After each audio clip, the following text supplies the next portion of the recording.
নমস্কার, সবাই কেমন আছেন? আশা করি সবাই খুব ভালো আছেন, আমিও খুব ভালো আছি। চলুন প্রতিদিনের মতো আজকের ব্লগটা এখন থেকে শুরু করি। এখন বাজে 11:45। আজকে সকাল থেকে কলটা প্রচণ্ড গোলাচ্ছে, মানে একদমই জল উঠছে না। সেজন্য সারাদিন খুব সকাল থেকে খুবই অসুবিধার মধ্যে আজকে সময়টা গেল। তো যখনই জল বালতিতে জল খালি যে তখনই আমাকে ভরতে যেতে হচ্ছে।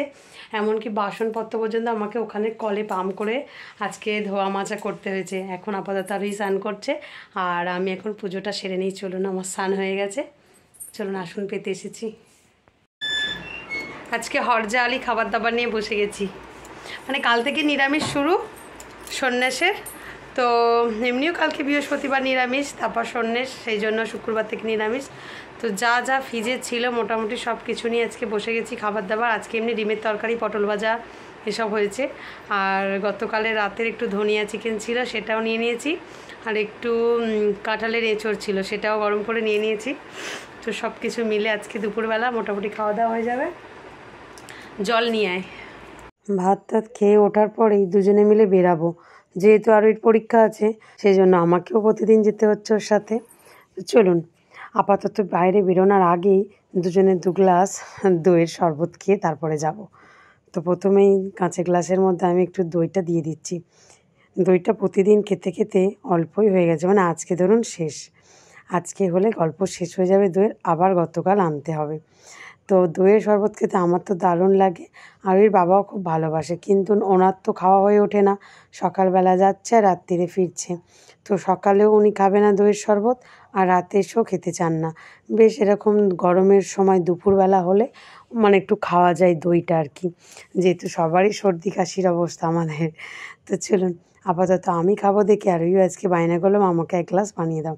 তো সেই জন্য 2 গ্লাস দুজনের জন্য বানাচ্ছি। নাহলে আগের দিন আমি একাই খেয়ে বেরিয়েছিলাম। তবে এরকম গরমের সময় ভাত খাওয়ার থেকে আমার এরকম ঘন ঘন দই খাওয়া অনেক বেটার। তবে তা তো বললে হবে না, ভাতও খেতে হবে। তা আজকে অল্প করে দুজনে খাওয়া দাওয়া সেরে উঠেই এই আজকে দইয়ের ঘোলটা নিয়ে বসেছি। তবে আমি দইয়ের ঘোলের মধ্যে চিনি দিই না, শুধু নুন আর একটু লেবুর রস দিই। আর যেহেতু গন্ধরাজ লেবু আছে, তাহলে তো কোনো কথাই নেই। গন্ধরাজ লেবুর রস কম হোক, গন্ধটা তো সুন্দর। তা দিয়ে ঘোলটা দারুণ দুর্দান্ত সুন্দর একটা গন্ধই ভরে যাবে। তবে জানেন, আমি আগে টক দই একদমই খেতে পছন্দ করতাম না। টক দই দেখলেই আমার রাগ হতো, যে বাবা টক দই নিয়েছি কী জন্য, একটু মিষ্টি দই আনতে পারে না? মিষ্টি দই দারুণ খেতে লাগে। কিন্তু এখন মিষ্টি দইয়ের থেকে আমি বেশি টক দই পছন্দ করি।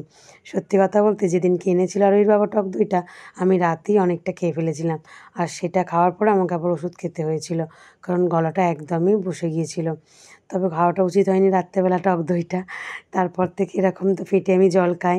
তবে এটাও একটা শরীরে ঔষধের মতোই কাজ করে, এই টক দইয়ের ঘোলটা। তবে গরমের সময় প্রায় প্রতিদিন 1 গ্লাস করে খাওয়া খুবই উপকার আমার মনে হয়। তো যাই হোক, চলুন, সবসময় তো টক দই কি থাকছে যে সবসময় গোল করে খাওয়া যায়। তো মাঝে মাঝে রেজনা, থামস আপ এগুলোও খেতে হয়, কিন্তু তার থেকেও এই গরমের সময় শরীরে কতটা কি লাগে জানি না, এমনিও খাওয়া খুবই উপকার।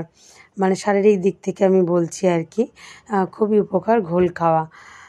তো সব সময় তো আর আমাদের মুখের সাথে সব কিছু খাওয়া হয় না, এমনিও দরকারিও অনেক কিছু মানুষকে খেতে হয়, তাই না? সেই কারণ হিসাবে বলছি আর কি। চলুন, লেবুর রসটা দিয়ে দিয়েছি, এবার সুন্দর করে একটু ফাটিয়ে নিয়েই খাবো। চলুন, তবে চিনি কিন্তু আমি এখনও দিলাম না, দেখলেন? আমি শুধু নুন দিয়ে খেতেই পছন্দ করি ঘোলটা। তবে গত বছরের কথা বলছি, একটু বিট নুন দিয়ে আমি ঘোল খেয়েছিলাম, জানেন? তাতে গলাটা প্রচণ্ড চিড়ে গিয়েছিল। তবে এইবারে আর বিট নুনটা ওই জন্য ইউজ করলাম না, চিনি দিয়ে ইউজ করলাম। আর সামান্য একটু ঠান্ডা জল দিয়ে দিচ্ছি আজকে, যাতে ভালো লাগে ঘোলটা। কারণ জলগুলো এমনি যে প্লেন জলগুলো বোতলে ছিল, সেগুলো এমনিই গরম হয়ে গেছে। আর এই ধরনের শরবত একটু হালকা ঠান্ডা না হলে হয় বলুন? তবে একদমই ঠান্ডা, খুব যে ঠান্ডা শরবতটা হয়েছে তা নয়, কিন্তু একদম হালকা হালকা মতো, চলার মতো সুন্দর টেস্ট হয়েছে। তাই ঘটঘট করে দুধ খাওয়ার মতো আমি 1 গ্লাস ঘোল খেয়ে ফেললাম। আমার তো দারুণ লাগলো। তবে আপনারাও খেয়ে বলবেন আপনাদের কেমন লাগে এরকম টক দইয়ের ঘোল খেতে। তবে শুধু টক দইয়ের ঘোল না, টক দই দিয়ে রায়তা বানিয়ে খেলেও দারুণ লাগে, জানেন? চলুন, সারাদিন তো এদিক ওদিক ঘুরেই কেটে গেল। আজকে আরোহীকে স্কুল থেকে নিয়ে আসার পথেই মায়েদের বাড়ি ঢুকে গিয়েছিলাম, কারণ আজকে পিসিরা আসার একটু কথা ছিল। তো সবার সাথে একটু দেখা সাক্ষাৎ করে বাড়ি ফিরতে প্রায় রাত 8টার মতো বেজে গেল। তো আরোহীর বাবা ডিউটি থেকে আসতে আসতে অনেকটাই রাত হবে ফোন করলো। তো আমি কি করব এখন, আপাতত একটু খুবই খিদে পাচ্ছিল, তাই এই টিফিনগুলো নিয়ে বসে পড়লাম। তো আরোহী আজকে বায়না করলো যে একটু চপ মুড়ি খাবো। তো আমি ঠিক করলাম আমি চপ খাবো না, তার সাথে একটু বেগুনি নিয়ে আই আমার। তো চপের সাথে আমার জন্য বেগুনি আনা হলো, আর আমি সেই বেগুনি ফুলুলি দিয়ে একটু মুড়ি নিয়ে বসে পড়লাম। তবে এইটা যদি এখনই পেট ভরে খেয়ে নিই, আমার মনে হয় না রাতে আমি কিছু আর খেতে পারবো বলে। তো ফ্রেন্ডস, চলুন এই সন্ধ্যাবেলার চপ মুড়ি টিফিনটা খেতে খেতেই আজকে ভিডিওটা শেষ করছি। আগামীকাল একটি নতুন ব্লগে আপনাদের সাথে আমার আবারও দেখা হবে। তো সবাই সুস্থ থাকবেন, ভালো থাকবেন এবং সকলকে ভালো রাখবেন। আর ব্লগটা কেমন লাগলো অবশ্যই আমাকে কমেন্টে জানাবেন। তো ফ্রেন্ডস, টাটা।